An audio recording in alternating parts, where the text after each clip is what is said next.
Arrest Netanyahu for war crimes. All humans know this is the right thing to do, and you know that it's right in your heart too. And if your mind objects, it's because your mind's been tricked, and it's been tricked on one of three levels, which we can fix right now. If I say arrest Netanyahu for war crimes, and you say, well, what about Hamas? Well, arrest Hamas for war crimes. Why skip that step? If you're going to skip that step for Hamas, why not skip that step for Netanyahu too?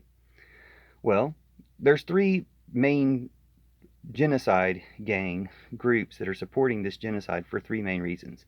The core are the Trumpers, the Trumputineers, who want the genocide to be as extensive and quick as possible, and they want a counter genocide on the people of Israel because they're Nazis and terrorists. They're Nazis and Klansmen. They're the core of the Trump support. They're Trumputineers.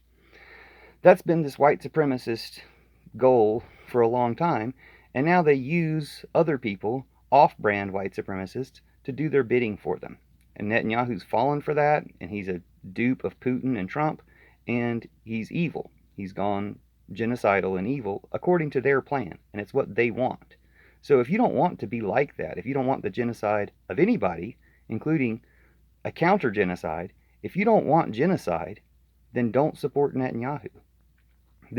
And if you don't want to be associated with Trump and those terrorist Trumputineers, don't support Netanyahu because he's a Putin puppet too. We need to put Putin's puppy in the pound, and the people who support him and know that they're Nazis and Klansmen are the worst people who've ever lived. So it's good if you're offended and insulted and don't want to associate with those people. It shows you have a shred of humanity and can be saved. Now, the next group are people that think, well, because Hamas did something bad, it doesn't matter what happens to them or anybody around them. We'll apply that logic to Netanyahu. Netanyahu's done far worse stuff since October 7th. Does that mean that everybody around him should be killed? That there should be a genocide upon his people too? No. And the principle is not sound, so stop thinking it's okay.